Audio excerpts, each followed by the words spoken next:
ब्रेकनंतर आपल्या सगळ्यांचं पुन्हा एकदा स्वागत। पुण्यात काल संध्याकाळी गुरुजन सन्मान सोहळा पार पडला। अभिनेते नाना पाटेकर, भास्कर आव्हाड, डॉक्टर शरद हर्डीकर आणि गुटखा किंग रसिक शेठ धारीवाल या मान्यवरांचा यावेळी सन्मान करण्यात आला। माजी उपमुख्यमंत्री अजित पवार यांच्या हस्ते यावेळी बोलताना नाना पाटेकर यांनी अजित पवार यांच्याबरोबरच माणिकचंदचे सर्वेसर्वा रसिक शेठ धारीवाल यांना देखील चांगले चिमटे काढले।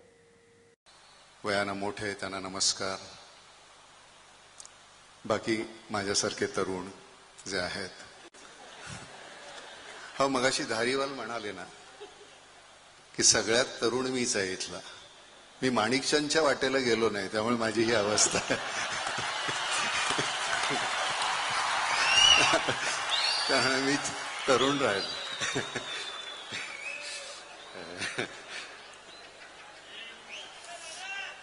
येतो भेटतो नंतर। सगळ्यात ही गंमत आहे, तिथे असलेल्या प्रत्येकाला आपण आपलं वाटणं, हे नाना, ही गंमत आहे। आणि ते मिळवणं माझ्या दृष्टीनं, म्हणजे ते मिळवलं नाही, ते मिळालं, आपोआप मिळतं। कुठल्या क्षणी तुम्हाला काय वाटेल माहिती नाहीये। आणि त्या सगळ्या प्रवासामध्ये म्हणजे मला तुला अजित जसं मगाशी वाटलं की या चौघांमध्ये याचं नाव कसं, तसं मलाही आश्चर्य वाटलं। कारण गुरुजन वगैरे ह्या प्रभावळीमध्ये आपण जाऊ शकत नाही, आपलं वेगळंच आहे। तर त्यामुळे पण तरी सुद्धा मला माहिती, याची खात्री आहे की हा सन्मान नामच्या माध्यमातून केला जातो आणि तो माझा निश्चितच नाहीये। खऱ्या अर्थानं ही तिथली हिरो मंडळी आहेत। अजित इतकं केवढं मोठं काम, 540 किलोमीटर एक्स्कव्हेशन करायचं एवढं, आणि एरवी सरकारी याच्यामध्ये त्याला किती पैसे लागले असते मला माहिती नाही, 200-250 कोटीच्या वर लागले असते कदाचित, मला माहिती नाही, तुला जास्त माहिती असेल। पण आम्ही ते 7.5 ते 8 कोटीमध्ये केलेलं आहे। आणि तेवढ्यामध्ये करण्याचं कारण असं आहे की लोकसहभाग इतका मोठा होता। म्हणजे मला शिष्याच्या हातून सन्मान, आज गुरु आले नाहीत, शरदराव नाही आहेत, कुठे आहेत, मुंबईला आहेत, त्यामुळे शिष्य पाठवलेला आहे, त्यांच्या हातून सगळ्यांचा सत्कार।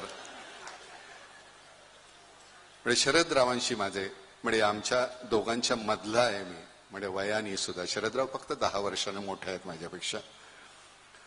पण ती 10 वर्ष फार महत्वाची असतात। आमच्या नकळत्या वयामध्ये ज्यावेळी आपण पाहतो की आपल्याला कोणीतरी एक हिरो लागत असतो, आपण कोणाचा तरी आदर्श डोळ्यासमोर ठेवत असतो, आणि त्यावेळी शरदराव हे माझे हिरो होते।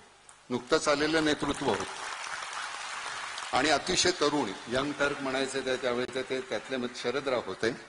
आणि मी 15 आणि ते 25 असं ते वय होतं। आणि त्यावेळी कायम हा माणूस काहीतरी करेल, त्यांचा तो सतत एक चेहरा आणि सतत मिश्किल। शरदरावांची सगळ्यात गोष्ट म्हणजे ते तुमच्यावर टीका करत असताना इतकी जहरी टीका सुद्धा तुम्हाला वाटतच नाही, नंतर जाताना झोंबायला लागल्यानंतर कळतं, अरे बापरे हे काय बोलले होते। पण इथं असताना तुम्हाला ऐकत असताना तुम्ही सुद्धा त्यांच्यासारखेच हसत राहता। काय कसे शब्द त्यांचे ते बोलत असतात, त्यांची ती पद्धत आहे। कदाचित त्याचमुळे असेल की ही संघटना इतके वर्ष टिकली बरं का। आता अजित त्या दिवशी एखाद्या कुठेतरी कोणाला तरी म्हणाला, मी वाचलं पेपर, मला फार आदर वाटला तुझ्याबद्दल अजित, की शब्द फार जपून वापरायला पाहिजेत, काय भाषण करायला पाहिजे।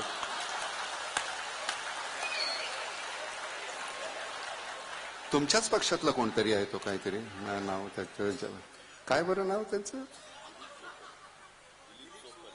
सोपल। आणि आज मी खरं सांगतो, मगाशी तू सुधीर सांगितलंस की अजित इतका ओघवतो बोलतोस हल्ली तू, किती छान शब्द समुच्चय, म्हणजे त्याचा वापर तुझा, त्यात कुठले शब्द नेमके कसे वापरायचे, वाङ्मयीन तुझी हे वाढलेली आहे। म्हणजे तुझं वाचन निश्चित, आणि आता थोडासा कल अध्यात्माकडे वळलेला सारखा वाटतो अजित, त्याच्यामुळे हो नाही खरंच, म्हणजे अतिशय अशी विद्वत्ता प्रचूर भाषणं अजितची ऐकायला लागल्यानंतर मला फार गहिवर आलं होतं हल्ली। हो, आणि अशा एवढ्या थोर व्यक्तीच्या हातून आपला सन्मान होत असल्यामुळे मला शरदरावांची गैरहजेरी नाही जाणवली, त्यामुळे म्हणजे त्यांची क्षमा मागू नये मी म्हणतोय बरं का। नाही म्हणजे आपल्याच नकळत आपला कोणतरी वयानं छोटा पण असा इतका कीर्तीनं मोठा होत असलेला माणूस आपण पाहिल्यानंतर खरंच गदगदल्यासारखं होतं, आणि ते साहजिकच आहे म्हणा। मला असं वाटतं की जमिनीवर उभं राहिल्यानंतर पडण्याची व्यवस्था म्हणजे गरज नाही, म्हणजे भीती नसते आणि लागतं कमी. समजा उभ्या उभ्या पडलात तरी उंचावर असल्यानंतर गोंधळ होतो. हो, काल सगळेजण इतकं उद उद करत होते आणि आज आपल्याकडे कोणी ढुंकून पाहत नाही. हे अतिशय वाईट आणि करुणास्पद आहे. तशी वेळ आपल्यावर येऊ नये. मला असं वाटतं आपण जमिनीवरच राहावं. अजित माझा कालही मित्र होता, आजही आणि उद्याही राहील. जोपर्यंत मी अजितकडे काही मागत नाही.